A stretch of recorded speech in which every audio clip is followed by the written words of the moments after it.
ನನ್ನ ಗುರುಪರಂಪರೆ ಯೂಟ್ಯೂಬ್ ಚಾನಲ್ಗೆ ಸ್ವಾಗತ. ನಾನು ನಿಮ್ಮ ಕೃಪಾ. ಎಲ್ಲರಿಗೂ ಶಿವರಾತ್ರಿ ಹಬ್ಬದ ಶುಭಾಶಯಗಳೊಂದಿಗೆ ಹಾಗೆ ನಮ್ಮ ಗುರುಪರಂಪರೆಗೂ ಕಾರ್ಯಕ್ರಮಗಳಿಗೆ ವಂದಿಸ್ತಾ ಇವತ್ತಿನ ಒಂದು ಶಿವರಾತ್ರಿಯ ವಿಷಯವನ್ನ ಮಾತಾಡ್ತೀನಿ ಪ್ರಿಯ ವೀಕ್ಷಕರೇ. ಯಾಕೆಂದ್ರೆ ನಮ್ಮ ಸನಾತನ ಧರ್ಮದಲ್ಲಿ ಒಂದು ಹಬ್ಬಗಳಾಗಿರ್ಬೋದು, ಒಂದು ವ್ರತಗಳಾಗಿರ್ಬೋದು, ಒಂದು ಪೂಜೆಗಳಿಗಾಗಿರ್ಬೋದು, ಒಂದು ರಥೋತ್ಸವ ಏನಿದೆ ಅಥವಾ ಹಬ್ಬ ಹರಿದಿನಗಳು ಅಂತೇನಿದೆ ಅದಕ್ಕೆ ತನ್ನದೇ ಆದಂತಹ ಒಂದು ವಿಶಿಷ್ಟವಾದಂತಹ ಮನ್ನಣೆಯನ್ನ ಕೊಟ್ಟಿದ್ದಾರೆ ವೀಕ್ಷಕರೇ. ಹಾಗೇನೆ ನಮ್ಮ ಸನಾತನ ಧರ್ಮಕ್ಕೆ, ನಮ್ಮ ಹಿಂದೂ ಸಂಪ್ರದಾಯಕ್ಕೆ ಮತ್ತೊಮ್ಮೆ ಜೈ ಅಂತ ಹೇಳ್ತಾ ಇವತ್ತಿನ ಒಂದು ಶಿವರಾತ್ರಿ ಅಥವಾ ಈ ಶಿವರಾತ್ರಿಯ ಮಹಾಶಿವರಾತ್ರಿ ಅಂತಾನೆ ಹೇಳ್ತೀವಿ. ಯಾಕೆಂದ್ರೆ ವ್ರತಗಳು ಅಂತ ಹೇಳಿದಂತಹ ಸಂದರ್ಭದಲ್ಲಿ ನಾವು ನಮ್ಮ ಸ್ವಂತ ಏಳಿಗೆಗಾಗಿ, ನಮ್ಮ ಸ್ವಂತ ಅಭ್ಯುದಯಕ್ಕಾಗಿ ನಾವು ಮಾಡುವಂತಹ ಒಂದು ಸಾಧನೆ ಜೊತೆಗೆ ಇದು ಬಂದು ಪೂಜೆ ರೂಪದಲ್ಲಿ ಇರುತ್ತೆ. ಜೊತೆಗೆ ಒಂದು ಜಪಗಳ ರೀತಿಯಲ್ಲಿ, ಒಂದು ತಪಗಳ ರೀತಿಯಲ್ಲಿ, ಒಂದು ಮಂತ್ರಗಳ ಪಠನೆಯಲ್ಲಿ, ಜೊತೆಗೆ ಒಂದು ದಾನ ಧರ್ಮ ಮಾಡುವಂತಹ ರೀತಿಯಲ್ಲಿ ನಾವು ವ್ರತಗಳನ್ನ ನಾವು ಮಾಡ್ತಾ ಹೋಗ್ತೀವಿ ಪ್ರಿಯ ವೀಕ್ಷಕರೇ. ಹಾಗೇನೆ ಇಂತಹ ವ್ರತಗಳು ಆಯಾಯ ಕಾಲಕ್ಕೆ, ಆಯಾಯ ಸಂದರ್ಭಕ್ಕೆ ನಮ್ಮ ಸನಾತನ ಧರ್ಮದಲ್ಲಿ, ನಮ್ಮ ಪರಂಪರೆಯಲ್ಲಿ ನಮ್ಮ ಋಷಿಮುನಿಗಳು ನಮ್ಗೆ ಕೊಟ್ಟಿರುವಂಥದ್ದು ಇದೊಂದು ವಿಭಿನ್ನವಾಗಿರುವಂಥದ್ದು ಅಂತ. ಹಾಗೇನೇನೆ ನಾವು ಒಂದು ಜಾತ್ರೆ ಅಥವಾ ಮಹೋತ್ಸವ ಅಂತ ಹೇಳಿದಂತಹ ಸಂದರ್ಭದಲ್ಲಿ ನಾವು ಒಂದು ಹಲವಾರು ಒಂದು ಸಮುದಾಯದವರು ಅಥವಾ ಹಲವಾರು ಜನರು ಉನ್ನತಿಗಾಗಿ, ಎಲ್ಲರ ಏಳಿಗೆಗಾಗಿ ಅಥವಾ ಆ ಊರಿನ ಏಳಿಗೆಗಾಗಿ ಈ ತರ ಒಂದು ರಥೋತ್ಸವ ಆಗಿರ್ಬೋದು, ಈ ತರ ಕೆಲವೆಲ್ಲ ನೇಮಗಳನ್ನ, ಜಾತ್ರೆಗಳನ್ನ, ರಥೋತ್ಸವನ ನಾವು ಮಾಡ್ತೀವಿ. ಅದೇ ರೀತಿ ನಾವು ಈ ಶಿವರಾತ್ರಿಯ ವ್ರತವು ಸಮೇತ ಅತ್ಯಂತ ಒಂದು ಅಮೂಲ್ಯವಾದದ್ದು ಅಂತ ಹೇಳ್ತೀನಿ. ಹಾಗೇನೆ ಇಂತಹ ಒಂದು ಶಿವರಾತ್ರಿಯು ಮಾಘ ಮಾಸದಲ್ಲಿ ಬರುವಂತಹ ಶಿವರಾತ್ರಿಯನ್ನ ನಾವು ಮಹಾ ಶಿವರಾತ್ರಿ ಅಂತ ಹೇಳ್ತೀವಿ. ಇದು ಬಂದು ಮಾಘ ಮಾಸದ ಕೃಷ್ಣ ತ್ರಯೋದಶಿ ದಿನ ನಾವು ಮಾಡ್ತೀವಿ. ಹಾಗೇನೆ ಶಿವರಾತ್ರಿ ವರ್ಷಕ್ಕೊಂದ್ಸತಿ ಮಾತ್ರ ಬರದ ಇಲ್ಲ, ಪ್ರತಿ ತಿಂಗಳು ನಮಗೆ ಅಂದ್ರೆ ಇದನ್ನ ಪ್ರತಿ ತಿಂಗಳ ಒಂದು ಶಿವರಾತ್ರಿ ಬರುತ್ತೆ. ಇದು ಬಂದು ಶಿವಕೃಷ್ಣ ತ್ರಯೋದಶಿ ಅಂತಾನೂ ಹೇಳ್ತೀವಿ. ಇಂತಹ ಸಂದರ್ಭದಲ್ಲಿ ಇದು ಶಿವರಾತ್ರಿ ತರನೇ. ಇದನ್ನ ನಾವು ಎಲ್ಲಾ ಮಾಸಗಳಿಗಿಂತಲೂ ಈ ಮಾಸದಲ್ಲಿ ನಾವು ಮಾಘ ಮಾಸದಲ್ಲಿ ಅತ್ಯಂತ ಉನ್ನತವಾಗಿ ನಾವು ವಿಭಿನ್ನವಾದ ರೀತಿಯಲ್ಲಿ ನಾವು ಆಚರಣೆ ಮಾಡ್ತೀವಿ. ಯಾಕೆ ಅಂತಂದ್ರೆ ಪ್ರತಿ ಮಾಸದಲ್ಲಿ ಬರುವಂತಹ ಶಿವರಾತ್ರಿಗೂ ಜೊತೆಗೆ ಈಗ ಮಾಘ ಮಾಸದಲ್ಲಿ ಬರುವಂತಹ ಶಿವರಾತ್ರಿ, ಇಲ್ಲಿ ನೋಡ್ಬೋದು ಮಹಾಶಿವರಾತ್ರಿ, ಮಹಾ ಕುಂಭಮೇಳ ಅಂತ ನಾವು ಹೇಳ್ತೀವಿ. ಇಷ್ಟು ಒಂದು ವೈಬ್ರೇಷನ್ಸ್ ಇದೆ ಆ ವರ್ಡಿಂಗ್ ಅಲ್ಲಿ ಅಂತ. ಯಾಕಂದ್ರೆ ಇಲ್ಲಿ ಬಂದು ನಮಗೆ ಮಾಸ ಶಿವ ಕೃಷ್ಣ ತ್ರಯೋದಶಿಯಲ್ಲಿ ಸಮೇತ ಈ ದಿನದ ಸಾಯಂಕಾಲ ಅಥವಾ ಶಿವರಾತ್ರಿ ಅಥವಾ ಶಿವ ಪ್ರದೋಷ ಕಾಲ ಅಂತ ನಾವೇನ್ ಹೇಳ್ತೀವಿ, ಅಂತಹ ಸಂದರ್ಭದಲ್ಲಿ ಶಿವನು ನಂದಿರೂಢನಾಗಿ ಆ ಸಮಯದಲ್ಲಿ ಭೂಲೋಕಕ್ಕೆ ಅಂದ್ರೆ ಒಂದು ಧರ್ಮ ಸಂಸ್ಥಾಪನೆಯನ್ನ ಯಾರು ಮಾಡ್ತಾ ಇದ್ದಾರೆ, ಯಾರ್ಯಾರು ಯಾವ ಯಾವ ಶುಭ ಕಾರ್ಯಗಳನ್ನು ಮಾಡ್ತಾ ಇದ್ದಾರೆ, ಜೊತೆಗೆ ಯಾವ ರೀತಿಯ ಧರ್ಮ ಕಾರ್ಯಗಳನ್ನ ಮಾಡ್ತಾ ಇದ್ದಾರೆ, ಇಂತಹ ಸಂದರ್ಭದಲ್ಲಿ ಯಾರು ಧರ್ಮಯುಕ್ತವಾಗಿ ನಡೆಯುತ್ತಾ ಇದ್ದಾರೆ, ಯಾರು ಧರ್ಮ ರೀತಿಯಲ್ಲಿ ಮೋಸ, ಕಪಟ, ವಂಚನೆ ಯಾವುದು ಇಲ್ಲದೆ ಸತ್ಯ, ನ್ಯಾಯ, ನೀತಿ, ಧರ್ಮ ಅಂತ ನಾವು ಏನು ಆ ಆಚರಣೆಯಲ್ಲಿ ನಡೀತಾ ಇರ್ತೀವಿ ಅಂಥವರನ್ನ ಗಮನಿಸ್ತಾನೆ ಅಂತ ಹೇಳ್ಬಿಟ್ಟು ಕೆಲವು ಪುರಾಣಗಳಲ್ಲಿ ನಾವು ಕೇಳ್ತೀವಿ. ಹಾಗೇನೆ ಎಲ್ಲ ಮಾಸದ ಶಿವರಾತ್ರಿ ಶುಭವೇ, ಜೊತೆಗೆ ಅದರಲ್ಲೂ ಈ ಮಾಘ ಮಾಸದ ಶಿವರಾತ್ರಿಯು ಸಮೇತ ವಿಶೇಷ ಮತ್ತು ವಿಭಿನ್ನವಾಗಿರುತ್ತೆ. ಪ್ರತಿ ತಿಂಗಳ ಮಾಸದಲ್ಲೂ ನಮಗೆ ಶಿವಪ್ರದೋಷ ಅಥವಾ ಶಿವರಾತ್ರಿ ಬರುತ್ತೆ, ಆದ್ರೆ ಮಾಘ ಮಾಸದಲ್ಲಿ ಬರುವಂಥದ್ದು ವಿಭಿನ್ನವಾಗಿರುತ್ತೆ ಅಂತ ಹೇಳ್ತೀವಿ. ಹಾಗೇನೆ ಎಷ್ಟೋ ಜನ ಹಬ್ಬ ಹರಿದಿನಗಳು ಅಥವಾ ಯಾವುದೋ ವ್ರತಗಳನ್ನು ಮಾಡ್ಲಿಕ್ಕೆ ಆಗದೆ ಇದ್ದಂತಹ ಸಂದರ್ಭದಲ್ಲಿ ನಮಗೆ ಇವತ್ತಿನ ಶಿವರಾತ್ರಿಯ ದಿನ ನಾವು ಮಾಡುವಂತಹ ಒಂದು ಪೂಜೆಗಳಾಗಿರ್ಬೋದು ಅಥವಾ ಒಂದು ಮಂತ್ರಗಳಾಗಿರ್ಬೋದು ಅಥವಾ ಒಂದು ಅನುಷ್ಠಾನಗಳಾಗಿರೋ ಒಂದು ಜಪತಪಗಳಾಗಿರ್ಬೋದು, ಒಂದು ದಾನ ಧರ್ಮಗಳು ಅಂತ ನಾವೇನ್ ಹೇಳ್ತೀವಿ, ಇದನ್ನ ಇಂತಹ ಸಂದರ್ಭದಲ್ಲಿ ಮಾಡೋದಲ್ಲದೆ ನಮಗೆ ವೈಯಕ್ತಿಕವಾಗಿ ಅಭ್ಯುದಯ ಉಂಟಾಗುತ್ತೆ, ಏಳಿಗೆ ಉಂಟಾಗುತ್ತೆ, ನಮ್ಮ ಕಷ್ಟ ಕಾರ್ಪಣ್ಯಗಳಿಗೆ ಒಂದು ನಿವಾರಣೆ ಮಾಡ್ಕೊಳ್ಳೋಕೆ ದಾರಿ ಆಗುತ್ತೆ. ಅದರ ಜೊತೆಗೆ ನಮ್ಮ ಎಷ್ಟೋ ಜನ್ಮದ ಕರ್ಮಗಳಿರುತ್ತೆ, ಆ ಕರ್ಮಗಳನ್ನ ನಿವಾರಣೆ ಮಾಡ್ಕೊಳ್ಳೋದಕ್ಕೆ ಸಮೇತ ನಮಗೆ ಇಂಥ ವ್ರತ ಅಥವಾ ಇಂಥ ಪೂಜೆ, ಇಂಥ ಹಬ್ಬಗಳ ದಿನಗಳಲ್ಲಿ ನಾವು ಮಾಡ್ಕೋಬಹುದು ಅಂತ ಹೇಳ್ತೀನಿ. ಹಾಗೆ ಇಲ್ಲಿ ನೀವು ನೋಡ್ಬೋದು ಈ ವ್ರತ ಆರಂಭವಾಗದೆ ಉಪವಾಸ ಮಾಡುವಂಥದ್ದು ಅಂತೇಳಿ. ಎಷ್ಟೋ ಜನ ಅನ್ನ ನೀರು ಸೇವನೆ ಮಾಡಿಕೊಂಡು ಉಪವಾಸ, ಅನ್ನ ನೀರು ಸೇವನೆ ಮಾಡ್ತಿರ್ತಾರೆ ಉಪವಾಸ ಅಂತ ಹೇಳ್ತೀರಿ. ಆದ್ರೆ ಉಪವಾಸ ಅಂತ ಹೇಳಿದ್ರೆ ನಾವು ಭಗವಂತನಿಗೆ ಹತ್ರ ಆಗುವಂಥದ್ದು ಅಂತ. ಯಾಕಂದ್ರೆ ಈ ಕಾಲದಲ್ಲಿ ನಾವು ಸಿಕ್ಕ ಕಡೆ ತಿನ್ಕೊಳ್ತಿರ್ತೀವಿ. ಮಕ್ಕಳು ವಿದ್ಯಾಭ್ಯಾಸಕ್ಕಂತ ಹೋಗಿರ್ತಾರೆ, ದೊಡ್ಡವರು ಆಯಾಯ ಊರಿನಲ್ಲಿ ಕೆಲಸದಕ್ಕೆ ಅಂತ ಹೋಗಿರ್ತಾರೆ. ಅಂತಹ ಸಂದರ್ಭದಲ್ಲಿ ಈ ಒಂದು ದಿನನಾದ್ರೂ ನಮಗೆ ವೈಜ್ಞಾನಿಕ ಹಿನ್ನೆಲೆಯಾಗಿ ನಾವು ನೋಡೋದಾದ್ರೆ ಈ ಒಂದು ದಿನನಾದ್ರೂ ನಾವು ಉಪವಾಸದಿಂದ ಮಾಡುವಂತಹ ಒಂದು ಮಂತ್ರ ಜಪ ತಪಗಳು ನಮ್ಮ ಆರೋಗ್ಯದ ಸುಧಾರಣೆಯನ್ನು ಸಮೇತ ನಮಗೆ ಕೊಡುತ್ತೆ. ಅದರ ಜೊತೆಗೆ ನಾವು ಇಂತಹ ಪರ್ವಕಾಲಗಳಲ್ಲಿ ಇಂತಹ ದಿನಗಳಲ್ಲಿ ನಾವು ಭಗವಂತನ ಒಂದು ನಾಮಸ್ಮರಣೆಯನ್ನು ಮಾಡಿಕೊಂಡು, ಜೊತೆಗೆ ಎಷ್ಟೋ ನಾವು ಎಲ್ಲ ದಿನಗಳಲ್ಲಿ ಭೋಗದ ಜೀವನವನ್ನು ನಡೆಸ್ತಾ ಇರ್ತೀವಿ. ಇಂತಹ ಭೋಗದ ಜೀವನವನ್ನು ಬಿಟ್ಟು ಇವತ್ತಿನ ಒಂದು ದಿನವಾದ್ರೂ ಆ ಪರಮಾತ್ಮನಲ್ಲಿ ನಾವು ಲೀನ ಆಗೋದು ಅಂತ ಹೇಳ್ಬಿಟ್ಟು, ಹಾಗೇನೇನೆ ನಮ್ಮ ಮನಸ್ಸಿನಲ್ಲಿ ಉಂಟಾಗುವಂತಹ ಹಲವಾರು ಚಾಂಚಲ್ಯತೆ ಇರ್ಬೋದು ಅಥವಾ ಚಪಲತೆಗಳಿರ್ಬೋದು, ಅದನ್ನೆಲ್ಲವನ್ನು ದೂರ ಮಾಡಿ ಆ ಭಗವಂತನಲ್ಲಿ ನಾವು ಒಂದು ಪ್ರಾರ್ಥನೆಯನ್ನ ಮಾಡುವಂಥದ್ದು. ಜೊತೆಗೆ ನಮಗೆ ಒಂದು ಶಾಂತ ಚಿತ್ತರಾಗಿ ಮಾನಸಿಕ ಏಕಾಗ್ರತೆಯಿಂದ ಹಾಗೆ ಮಾನಸಿಕ ನೆಮ್ಮದಿಯಿಂದ ನಾವು ನಮ್ಮ ಕುಟುಂಬದವರೊಂದಿಗೆ ಮನೆಯಲ್ಲೂ ಸಮೇತ ನಾವು ಭಗವಂತನ ಒಂದು ಆರಾಧನೆಯನ್ನು ಸಮೇತ ನಾವು ಮಾಡ್ಬೋದು. ಹಾಗೆ ಜೊತೆಗೆ ಈ ರೀತಿ ಮಾಡೋದ್ರಿಂದ ನಮ್ಮ ಒಂದು ಮಂತ್ರಗಳ ಪಠನೆ, ಒಂದು ಜಪಗಳಾಗಿರ್ಬೋದು ಅಥವಾ ಒಂದು ಉಪವಾಸಗಳು ಈ ತರ ಮಾಡೋದ್ರಿಂದ ನಮಗೆ ನಮ್ಮ ಸಕಲ ಕಷ್ಟಗಳು ದೂರ ಆಗುತ್ತೆ.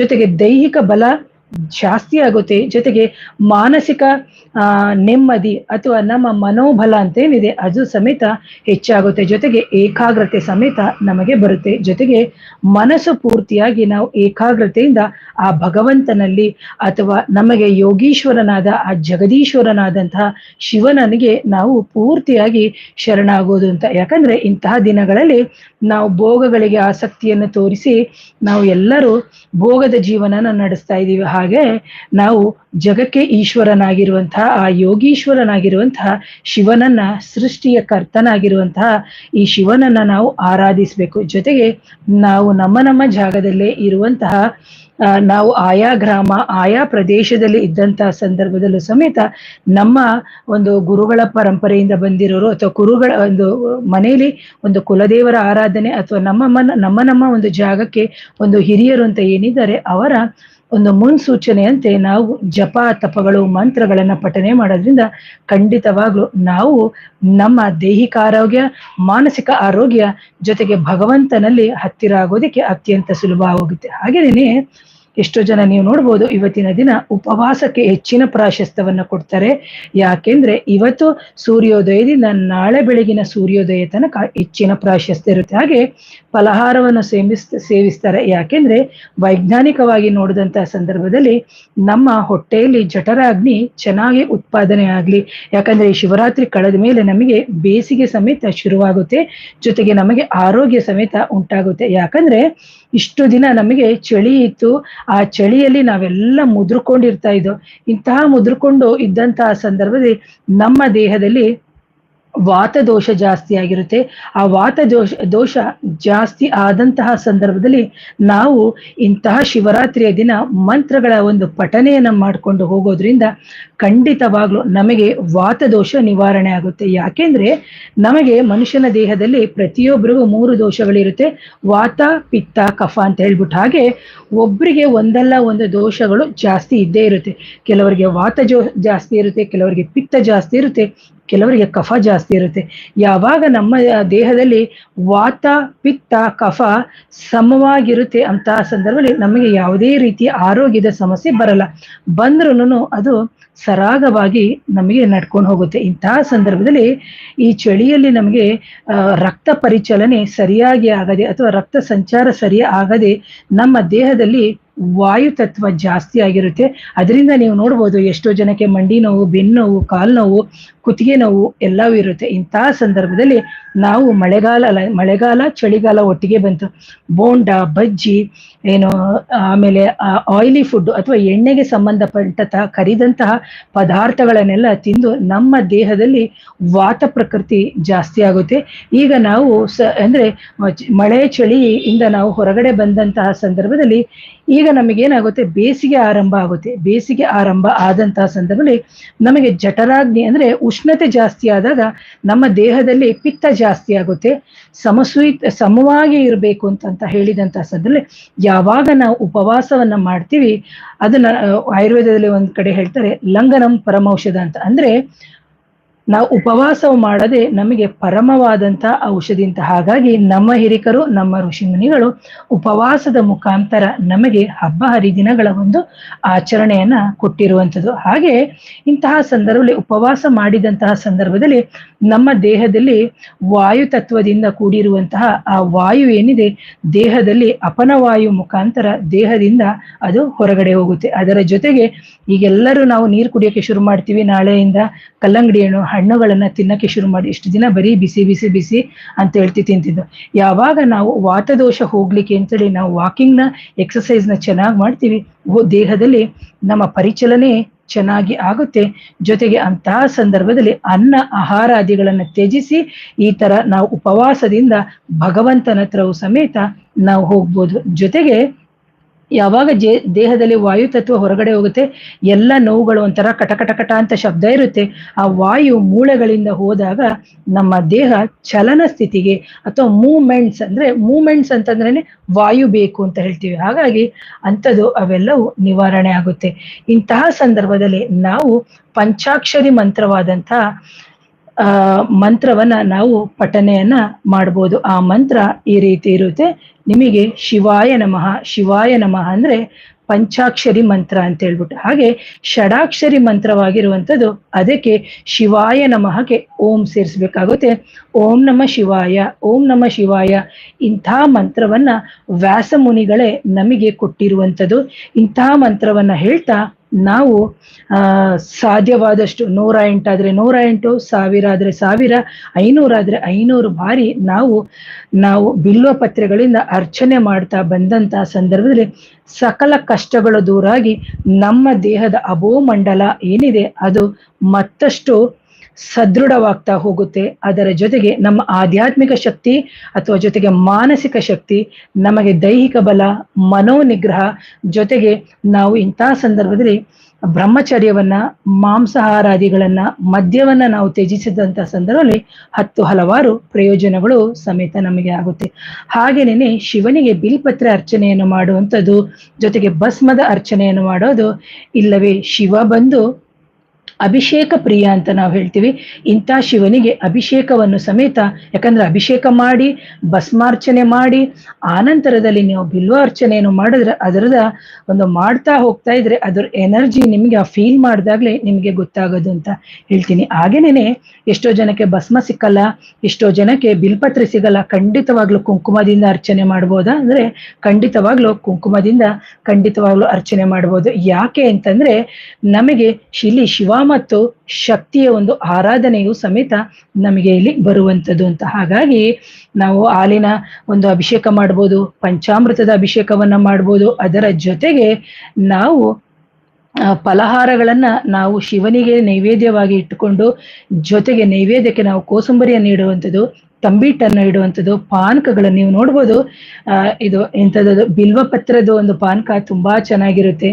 ಅದರ ಜೊತೆಗೆ ಇನ್ನೊಂದು ಪಾನಕ ಮಾಡ್ತೀವಿ, ಬೇಲದ ಹಣ್ಣಿನ ಪಾನಕ ಅಂತ ಹೇಳ್ಬಿಟ್ಟು. ಇದೆಲ್ಲವೂ ನಮ್ಮ ದೇಹಕ್ಕೆ ತಂಪನ್ನು ಕೊಡುವಂಥದ್ದು ಅಂತ.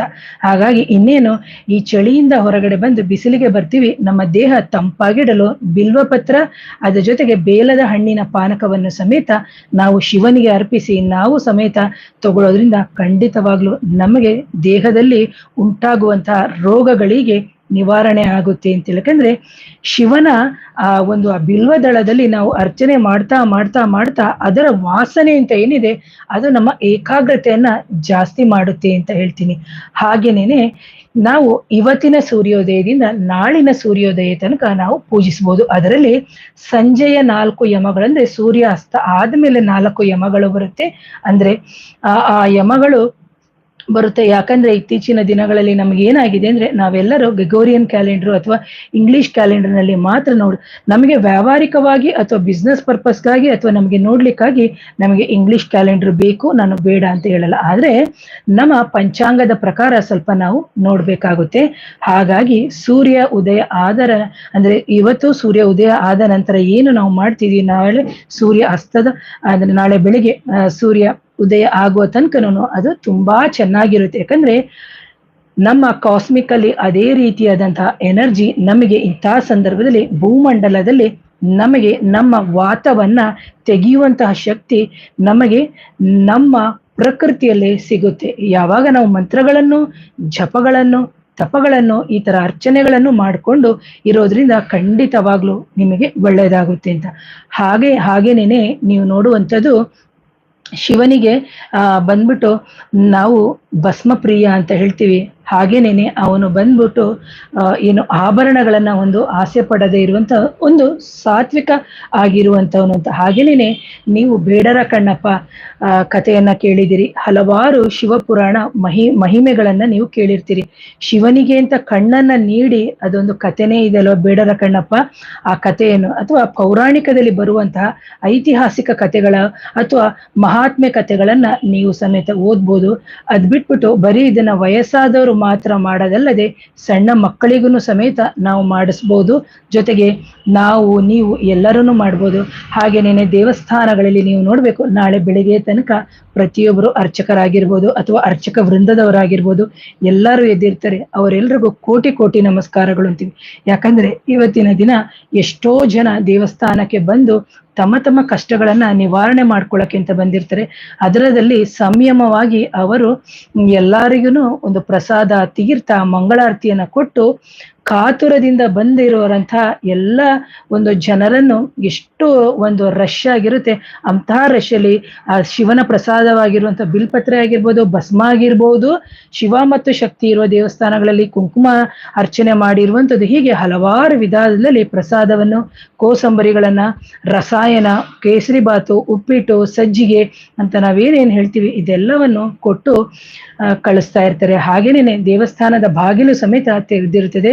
ಜೊತೆಗೆ ಸೂರ್ಯಾಸ್ತ ಆದ ನಂತರ ಬರುವಂತಹ ಜಾಗಗಳಲ್ಲಿ ಆದಷ್ಟು ಮಂತ್ರಗಳನ್ನು ಇವತ್ತು ಕೆಲವರು ಬೆಳಿಗ್ಗೆನೆ ಕೆಲ್ಸಕ್ಕೆ ಹೋಗೋರು ಮುಗಿಸ್ಬಿಟ್ಟಿರ್ತಾರೆ, ನಾಳೆ ರಜಾ ಇರಲ್ಲ ಅಂತೇಳಿ. ಖಂಡಿತವಾಗ್ಲೂ ನಾವು ರಜಾ ಇಲ್ಲದವರು ಈ ಬೆಳಿಗ್ಗೆ ಆದಂತಹ ಸಂದರ್ಭದಲ್ಲಿ ಎಷ್ಟೋ ಜನ ಮಾಡಿದ್ದಾರೆ. ಆದ್ರೆ ಸಂಜೆಯ ಸಮಯದಲ್ಲೂ ಸೂರ್ಯ ಅಸ್ತ ಆದ ನಂತರ ಬರುವ 4 ಯಮಗಳು ಅಂತ ಏನಿದೆ, ಆ ಯಮಗಳ ಹೆಸರು ಏನು ಹೇಳಕ್ ಹೋಗಲ್ಲ, ವಿಡಿಯೋ ತುಂಬಾ ದೊಡ್ಡದಾಗುತ್ತೆ. ಯಾಕಂದ್ರೆ ಅದು ಇಷ್ಟಿಷ್ಟು ಸಮಯ ಅಂತಿದೆ. ಹಾಗಾಗಿ ಸೂರ್ಯ ಅಸ್ತ ಆದ ನಂತರ ಸೂರ್ಯ ಉದಯ ತನಕನೂ ಅತ್ಯಂತ ಶ್ರೇಷ್ಠವಾಗಿರುತ್ತೆ. ಅಂತಹ ಸಂದರ್ಭದಲ್ಲಿ ಷಡಾಕ್ಷರಿ ಮಂತ್ರ ಅಂತ ನಾನು ಏನ್ ಹೇಳಿದೆ, ಓಂ ನಮ ಶಿವಾಯ ಅಥವಾ ಶಿವಾಯ ನಮಃ ಪಂಚಾಕ್ಷರಿ ಮಂತ್ರಗಳನ್ನ ಸಮೇತ ನಾವು ಸರಳವಾಗಿ ಪಠನೆಯನ್ನ ಮಾಡಿಕೊಂಡು ನಾವು ಆ ಶಿವನ ಭಕ್ತಿಯಲ್ಲಿ ತಲೀನರಾಗಿ ಸಾಧ್ಯವಾದಷ್ಟು ಅವನನ್ನ ಆರಾಧಿಸುವಂತ ಹೇಳೋಣ. ಹಾಗೇನೇನೆ ಶಿವರಾತ್ರಿ ಜೊತೆಗೆ ನಾವು ಇಂತಹ ಒಂದು ಪ್ರತಿ ಮಾಸದಲ್ಲಿ ಏನು ಶಿವರಾತ್ರಿ ಬರುತ್ತೆ, ನಾನು ಆ ಶಿವರಾತ್ರಿ ಬಗ್ಗೆ ಮುಂದಿನ ದಿನದಲ್ಲಿ ತಿಳಿಸ್ತೀನಿ ಅಂತ ಹೇಳ್ತೀನಿ. ಹಾಗೆ ಇಂತಹ ಒಂದು ಪ್ರಶಸ್ತವಾಗಿರುವಂತಹ ಕಾಲ, ಅಥವಾ ನಾವು ಅವನನ್ನು ಅಥವಾ ಶಿವ ಬಂದ ಸೃಷ್ಟಿ, ಸ್ಥಿತಿ, ಲಯ ಅಂತ ನಾವೇನ್ ಹೇಳ್ತೀವಿ, ಈ 3ಗಳ ಕರ್ತೃವೇ ಅವನು ಅಂತ ಹೇಳ್ತೀವಿ. ಒಂದು ವಿಷ್ಣುವಿನ ಅವತಾರದಲ್ಲಿ, ಒಂದು ಬ್ರಹ್ಮನ ಅವತಾರದಲ್ಲಿ, ಇನ್ನೊಂದು ಶಿವನ ಅವತಾರದಲ್ಲಿ ಎಲ್ಲಾ ಕಡೆ ಅವನು ಮನುಷ್ಯರ ಏಳಿಗೆಗಾಗಿ, ಅವನ ಮನುಷ್ಯರ ಅಭ್ಯುದಯಕ್ಕಾಗಿ ಆಯಾಯ ಕಾಲಕ್ಕೆ ಶಿವ ಮತ್ತು ಶಕ್ತಿಯು ನಮ್ಮ ಭೂಮಂಡಲದಲ್ಲಿ ಮಾನವ ಕುಲಕ್ಕೆ ಹಲವಾರು ಸಮಸ್ಯೆಗಳನ್ನು ನಿವಾರಣೆ ಮಾಡೋದಕ್ಕೆ, ನಮ್ಮ ಕರ್ಮಗಳನ್ನು ಕಳೆದುಕೊಳ್ಳುವುದಕ್ಕೆ ಇಂತಹ ಒಂದು ಅವತಾರದಲ್ಲಿ ಶಿವನು ನಮಗೆ ಮಾಡುವಂತಹ ಒಂದು ಮಹಾಶಿವರಾತ್ರಿ ಅಂದ್ರೆ ಹಬ್ಬವೇ ಮಹಾಶಿವರಾತ್ರಿ ಅಂತ. ಹಾಗಾಗಿ ಇಂತಹ ಶಿವರಾತ್ರಿ ದಿನ ಎಲ್ಲರೂ ಸಂತೋಷವಾಗಿ ಇಂತಹ ಒಂದು ಪ್ರಶಸ್ತವಾದಂತಹ ಕಾಲವನ್ನು ನಾವು ಅವನನ್ನು ಆರಾಧಿಸಿಕೊಂಡು ನಮ್ಮ ಕರ್ಮಗಳನ್ನು ಕಳೆದು ಅವನ ಅಂದ್ರೆ ಭಗವಂತನ ಹತ್ರ, ಆ ಯೋಗೀಶ್ವರನ ಹತ್ರ ಅಥವಾ ಆ ಈಶ್ವರನ ಹತ್ರ, ಆ ಜಗದೀಶ್ವರ, ಆ ಶಿವ ಏನಿದೆ ಅವನ ತಾಂಡವ ನೃತ್ಯ, ಈ ತರ ಎಲ್ಲ ಬಗೆಯಾಗಿರುವಂಥದ್ದು. ಹಾಗೇನೇನೆ ಇಂಥ ನಮ್ಮ ಒಂದು ಭೂಮಂಡಲದಲ್ಲಿ ಯಾವಾಗ ನಾವು ಇಂಥ ವಿಶೇಷವಾದಂತಹ ದಿನಗಳು ನಮಗೆ ಆಯಾ ಋತುಮಾನ ಕಾಲಕ್ಕೆ ಸಿಗ್ತಾ ಹೋಗುತ್ತೆ, ಅಂತಹ ಸಂದರ್ಭದಲ್ಲಿ ನಾವು ಮಾಡೋದ್ರಿಂದ ನಮಗೆ ಅತ್ಯಂತ ಉನ್ನತವಾದಂತಹ ಮನೋಬಲ, ದೈಹಿಕ ಬಲ ಸಿಗುತ್ತೆ. ಯಾಕಂದ್ರೆ ಎಷ್ಟೋ ಜನ ನಮಗೀಗ ವಾತದಿಂದ ಹೊರಗಡೆ ಬರ್ಬೇಕು ಅಂದ್ರೆ ನಾವು ನೋವು, ಮಾತ್ರೆಗಳು ಎಲ್ಲ ನುಂಗ್ತಾ ಇರ್ತೀವಿ. ಇವತ್ತಿನ ದಿನ ನಾವು ಕುಳಿತು ಏಕಾಗ್ರತೆಯಿಂದ ಶರಣಾಗಿ ಭಕ್ತಿಯಿಂದ ಅವನಲ್ಲಿ ನೆನೆಸ್ಕೊಂಡು, ನಮಗೆ ಬೆನ್ನು ನೋವಿರೋರಿಗೆ ನೀವು ನೋಡ್ಬೇಕು ಎಷ್ಟು ಕಷ್ಟ ಆಗುತ್ತೆ ಗೊತ್ತಾ ಕೂತ್ಕೊಳ್ಳಕ್ಕೆ. ನೀವು ನೋಡಿಬೇಕಾದ್ರೆ ಶಿವ ಪಂಚಾಕ್ಷರಿ ಮಂತ್ರ ಅಥವಾ ಶಿವ ಷಡಾಕ್ಷರಿ ಮಂತ್ರ ಅಂತ ಏನ್ ಹೇಳಿದ್ರು, 6 ಮತ್ತು 5 ಅಕ್ಷರಗಳಿಂದ ಕೂಡಿರುವಂತಹ ಓಂ ನಮ ಶಿವಾಯ ಅಥವಾ ಶಿವಾಯ ನಮಃ ಈ ಮಂತ್ರಗಳನ್ನ ಹೇಳ್ಕೊಂಡು ನೀವು ಸಾಧ್ಯವಾದಷ್ಟು ನೀವು ಮಾಡಿದಾಗ ನಿಮಗೆ ನಿಮ್ಮ ದೇಹದಲ್ಲಿ ಇರುವಂತಹ ಚೈತನ್ಯ ಶಕ್ತಿ ಅಭಿವೃದ್ಧಿ ಆಗುತ್ತೆ. ಕೆಲವರು ಈ ಮಂತ್ರಗಳನ್ನ ಸಮೇತ ದೀಕ್ಷೆ ತಗೊಳ್ತಾರೆ, ಆದ್ರೆ ನಮಗೆ ಇಲ್ಲಿ ವ್ಯಾಸಮುನಿಗಳೇ ನಮಗೆ ಕೊಟ್ಟಿರೋದ್ರಿಂದ ಇದಕ್ಕೆ ದೀಕ್ಷೆಯ ಅವಶ್ಯಕತೆ ಇಲ್ಲ ಅಂತ ನಾನು ಹೇಳ್ತೀನಿ. ಹಾಗಾಗಿ ಇಂತಹ ಮಂತ್ರಗಳನ್ನ ಇಂತಹ ಪರ್ವಕಾಲಗಳಲ್ಲಿ, ಇಂತಹ ಒಂದು ಪರ್ವಕಾಲಗಳ ದಿನಗಳು ಅಥವಾ ಮಹಾಶಿವರಾತ್ರಿ ಇಂತಹ ದಿನಗಳಲ್ಲಿ, ಕೆಲವು ವಿಶೇಷ ದಿನಗಳಲ್ಲಿ ನಾವು ಸ್ವಯಂ ಆಗಿ ಏನು ಮಂತ್ರಗಳನ್ನ ಪಠನೆಯನ್ನು ಮಾಡ್ಕೊಂಡು ಬರೋದ್ರಿಂದ ಖಂಡಿತವಾಗ್ಲೂ ನಿಮ್ಮ ಜೀವನದಲ್ಲಿ ಉಂಟಾಗುವಂತಹ ಹಲವಾರು ಸಮಸ್ಯೆಗಳು ನಿವಾರಣೆ ಆಗುತ್ತೆ. ಹಾಗೆ ಒಂದು ಹಣಕಾಸು ಇರ್ಬೋದು, ಒಂದು ಅಭಿವೃದ್ಧಿ ಆಗಿರ್ಬೋದು, ವಿದ್ಯಾಭ್ಯಾಸ ಆಗಿರ್ಬೋದು, ಅಥವಾ ಸಂತಾನ ಆಗಿರ್ಬೋದು, ಮಾಂತ್ರಿಕ ಬಾಧೆ, ಇವೆಲ್ಲವೂ ಸಮಸ್ಯೆಗಳಿರುತ್ತೆ. ಅದಕ್ಕೆ ನೀವು ಮಾಡ್ಬೇಕಾಗಿರೋದು ಇಷ್ಟೇನೆ, ನೀವು ಓಂ ನಮ ಶಿವಾಯ ಅಥವಾ ಶಿವಾಯ ನಮಃ ಅಂತ ಮಂತ್ರಗಳನ್ನ ಏನು ಪಠನೆಗಳನ್ನ ಮಾಡ್ತೀರಿ, ಆ ಮಂತ್ರ ಪಠನೆ ಮಾಡ್ಬೇಕಾದ್ರೆ ಸಾಧ್ಯ ಆದವರು ನೀವು ಭಸ್ಮದಿಂದ ಸಮೇತ ನೀವು ಮಾಡ್ಬೋದು. ನೋಡಿ, ಸೇಮ್ ಇದೇ ತರನೇ ಒಂದು ಬಟ್ಲಿನಲ್ಲಿ ಉಡಿ ಭಸ್ಮವನ್ನ ತಗೊಳ್ಳಿ, ವಿಭೂತಿ ಉಡಿನ ಮಾಡ್ಕೊಂಬಿಡಿ ಶುದ್ಧವಾಗಿ. ಸೇಮು ಇದೇ ಇದರಿಂದ ತೆಗೆದ್ಬಿಟ್ಟು ಓಂ ನಮ ಶಿವಾಯ, ಓಂ ನಮ ಶಿವಾಯ, ಓಂ ನಮ ಶಿವಾಯ ಅಂತ ಹೇಳಿ ಸಮೇತ ಮಾಡ್ಬೋದು. ಇಲ್ಲ ಮೇಡಮ್ ನಮ್ಗೆ ವಿಭೂತಿ ಸಿಕ್ಕಿಲ್ಲ ಅಂತ ಹೇಳಿದಂತಹ ಸಂದರ್ಭದಲ್ಲಿ ಸಮೇತ ಕುಂಕುಮದಿಂದ ಸಮೇತ ನೀವು ಮಾಡ್ಬೋದು. ಅದರ ಜೊತೆಗೆ ನೀವು ಬಂದು ಆ ಬಿಲ್ವ ಪತ್ರ ಶಿವನಿಗೆ ಏನು ನಿಮ್ಮ ಮನೇಲಿ ಅರ್ಚಿಸಿ ವಸ್ತ್ರಗಳನ್ನ ಹಾಕಿರ್ತೀರಿ, ಅದರ ಜೊತೆಗೆ ಕೆಂಪು ವಸ್ತ್ರವನ್ನ ಹಾಕಿರ್ತೀರಿ, ಅದನ್ನ ಎಲ್ಲೋ ತಗೊಂಡೋಗಿ ಬಿಸಾಡಿ ಯಾರಿಗೋ ಕೊಡೋ ಬದಲು ಆ ವಸ್ತ್ರವನ್ನ ನಿಮ್ಮ ಮನೆಯ ಕಪಾಟ್ ಅಂತ ಏನಿದೆ ಅಥವಾ ವಾರ್ಡ್ರೋಬ್ ಅಂತ ಏನಿದೆ ಅಲ್ಲಿ ತಗೊಂಡೋಗಿ ಸುರಕ್ಷಿತವಾಗಿ ಅಲ್ಲಿ ಇಡಿ. ಒಂದು ಸಣ್ಣ ಪೇಪರ್ನಲ್ಲಿ ಅಥವಾ ಒಂದು ಕವರ್ನಲ್ಲಿ ಕಟ್ಬಿಟ್ಟು ಇಡೋದ್ರಿಂದ ನಿಮಗೆ ಯಾರೋ ಯಾವುದೋ ಸಮಯದಲ್ಲಿ ಯಾವುದೋ ಬಟ್ಟೆಗಳನ್ನ ಕೊಟ್ಟಿರ್ತಾರೆ, ಅದು ನಿಮಗೆ ಹಾಕಿದಂತಹ ಸಂದರ್ಭದಲ್ಲಿ ನಮಗೆ ಅಪಘಾತಗಳಾಗುತ್ತೆ. ಬೇಕಾದ್ರೆ ಇದು ಇಲ್ಲ ಅಂತ ಹೇಳ್ಬಿಡಿ, ಯಾರೋ ಒಬ್ರು ಮದುವೆಗೆ ಅಂತ ಕರೆಯಕ್ಕೆ ಅಂತ ಬಂದಿರ್ತಾರೆ, ಅಂತಹ ಸಂದರ್ಭದಲ್ಲಿ ಯಾರೋ ಅವರು ಸೀರೆ ಕೊಟ್ಟೋಗಿರ್ತಾರೆ, ಅಂತಹ ಸೀರೆಗಳನ್ನ ನಾವು ಉಟ್ಟಿರ್ತೀವಿ. ಯಾಕೆ ಅಂತಂದ್ರೆ ಅವರು ಪ್ರೀತಿಯಿಂದನೇ ತಂದು ಕೊಟ್ಟಿರ್ತಾರೆ, ಆದ್ರೆ ಅವರವರ ಕರ್ಮಗಳು ಏನಿರುತ್ತೆ ಅಂತ ನಮಗೂ ಗೊತ್ತಿರಲ್ಲ, ನಿಮಗೂ ಗೊತ್ತಿರಲ್ಲ. ಅಂತಹ ಸಂದರ್ಭದಲ್ಲಿ ಕೆಲವರ ಒಂದು ದಾನ ಅಂತ ಕೊಟ್ಟಿರ್ತಾರೆ, ಆ ದಾನದ ರೂಪದಲ್ಲಿ ವಸ್ತ್ರಗಳನ್ನ ಕೊಟ್ಟಿರ್ತಾರೆ, ಅಥವಾ ಬ್ಲೌಸ್ ಪೀಸು, ಸೀರೆ, ಒಡವೆಗಳು ಈ ತರ ಎಲ್ಲ ಕೊಟ್ಟಿರ್ತಾರೆ. ಅಂತಹ ಸಂದರ್ಭದಲ್ಲಿ ನಾವು ಇಂತಹ ಪರ್ವಕಾಲಗಳಲ್ಲಿ ಆ ಶಿವನಿಗೆ ಅಂದ್ರೆ ನಾವು ಲಿಂಗ, ಕೆಲವರ ಮನೆಯಲ್ಲಿ ಬೆಳ್ಳಿ ಲಿಂಗ ಇಟ್ಟಿರ್ಬೋದು, ಕೆಲವರು ಸ್ಫಟಿಕ ಇಟ್ಕೊಂಡಿರ್ಬೋದು, ಅಥವಾ ಕೆಲವರು ಕಪ್ಪುದು ಈ ತರ ಬರುತ್ತಲ್ಲ ಆ ತರ ಲಿಂಗವನ್ನು ಸಮೇತ ನೀವು ಇಟ್ಕೊಂಡಿರ್ತೀರಿ. ಹಲವಾರು ರೀತಿಯ ಸ್ಫಟಿಕದ ಲಿಂಗಗಳು ಸಿಗುತ್ತೆ. ಅಥವಾ ಕೆಲವರು ನೀವು ನೋಡ್ಬೋದು, ಹೊರಗಡೆ ಹೋದಾದಂತಹ ಸಂದರ್ಭದಲ್ಲಿ ಸಮೇತ ತಗೊಂಡು ಬಂದಿರ್ತಾರೆ ಆಯಾ ದೇವಸ್ಥಾನದಿಂದ. ಅದಕ್ಕೆ ಅಭಿಷೇಕಗಳು ಆದ ನಂತರ, ವಸ್ತ್ರಗಳು ಆದ ನಂತರ, ಅರ್ಚನೆಗಳು ಆದ ನಂತರ ವಸ್ತ್ರಗಳನ್ನು ಮತ್ತೆ ಹೂಗಳನ್ನ, ಆ ಹೂವು ಮತ್ತು ಪತ್ರೆಗಳನ್ನ ಹೊರಗಡೆ ಬಿಸಾಡ್ಲೇಬೇಡಿ. ನಿಮ್ಮ ಮನೆಯ ಮುಖ್ಯ ದ್ವಾರದಲ್ಲಿ, ತಪ್ಪಿದ್ರೆ ನಿಮ್ಮ ಮನೆಯ ಅಡಿಗೆ ಮನೆ ಆಗಿರ್ಬೋದು ಅಥವಾ ಬಿಸ್ನೆಸ್ ಏನಿದೆ ಅಲ್ಲಿ ಸಮೇತ ನೀವು ಅದನ್ನ ಕಟ್ಟಿ ಇಡೋದ್ರಿಂದ ನಿಮಗೆ ಏಳಿಗೆ ಆಗುತ್ತೆ. ಖಂಡಿತವಾಗ್ಲು ಇದನ್ನ ಮಾಡಿ ನೋಡಿ, ಮುಂದಿನ ವರ್ಷದೊಳಗಡೆ ನಿಮ್ಮ ಹಲವಾರು ಸಮಸ್ಯೆಗೆ ಒಂದು ದಾರಿ ದೀಪ ಆಗುತ್ತೆ ಅಂತ ಹೇಳ್ತೀನಿ. ಹಾಗೇನೆ ಯಾರೋ ಮಾಂತ್ರಿಕ ಬಾಧೆ ಆಗಿತ್ತು, ನಕಾರಾತ್ಮಕ ಶಕ್ತಿಗಳ ಸಮಸ್ಯೆ ಇತ್ತು, ನಮಗೆ ಇತರ ಸಮಸ್ಯೆಗಳು ಆಸ್ಪತ್ರೆಗೆ ಹೋಗಿ ಪರಿಹಾರ ಆಗ್ತಾ ಇಲ್ಲ ಅಂತ ಹೇಳಿದಂತಹ ಸಂದರ್ಭದಲ್ಲಿ ಪ್ರತಿ ಮಾಸದ ಶಿವರಾತ್ರಿ ಅಂತ ಏನ್ ಬರುತ್ತೆ ಆ ಸಂದರ್ಭದಲ್ಲೂ ಸಮೇತ ಇಂತಹ ಪರಿಹಾರಗಳನ್ನು ಮಾಡ್ಕೊಳ್ಳೋದ್ರಿಂದ ನಿಮಗೆ ನಮ್ಮಂತ ಎಷ್ಟೋ ಒಂದು ಗುರುವರಿಯರಗಳ ಅಥವಾ ಒಂದು ಭೂತ ವೈದ್ಯರ ಮುಖಾಂತರ ನಿಮ್ಮ ಸಮಸ್ಯೆಗೆ ಪರಿಹಾರಕ್ಕೆ ದಾರಿ ಆಗುತ್ತೆ ಅಂತ ಹೇಳ್ತೀನಿ.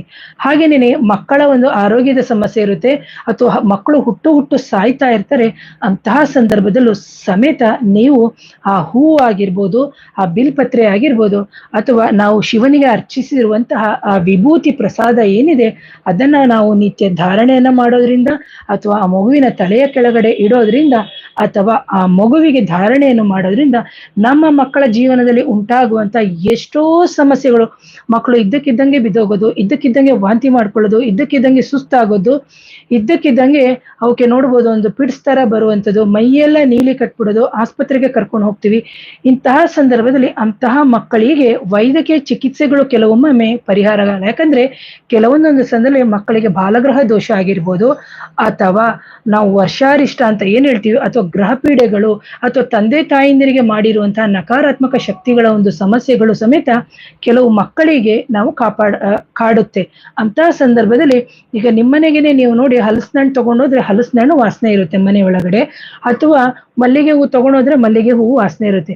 ಅದೇ ರೀತಿ ಸೆಗಣಿ ಮೆಟ್ಕೊಂಡು ಹೋದ್ರೆ ಏನ್ ವಾಸನೆ ಇರುತ್ತೆ? ಸೆಗಣಿ ವಾಸನೆ ಇಲ್ಲ. ಅದೇ ತರನೇ ನಮ್ಮ ಮನೆಯ ವೈಬ್ರೇಷನ್ಸ್ ಚೆನ್ನಾಗಿದ್ದು, ನಮ್ಮ ಸದಸ್ಯರ ವೈಬ್ರೇಷನ್ಸ್ ಹಾರ ಚೆನ್ನಾಗಿತ್ತು ಅಂತಂದ್ರೆ ಯಾವುದೇ ಮಾಂತ್ರಿಕ ಬಾಧೆಗಳು ಮಾಡಿ ಕಳಿಸಿರುವಂಥದ್ದು ನಮಗೆ ತಟ್ಟಲ್ಲ, ಜೊತೆಗೆ ನಮ್ಮ ಮಕ್ಕಳಿಗೂ ಅದು ಸಮಸ್ಯೆ ಆಗಲ್ಲ. ಹಾಗಾಗಿ ಇಂಥ ಪರ್ವಕಾಲದಲ್ಲಿ ಮಾಂತ್ರಿಕ ಬಾಧೆ, ಉದ್ಯೋಗದ ಸಮಸ್ಯೆ, ನಮ್ಮ ಜೀವನದ ಯಾವುದೇ ಸಮಸ್ಯೆಗಳಾಗಿರ್ಲಿ ಅವಕ್ಕೆಲ್ಲವೂ ಪರಿಹಾರ ಆಗುತ್ತೆ ಅಂತ ಹೇಳ್ತೀನಿ.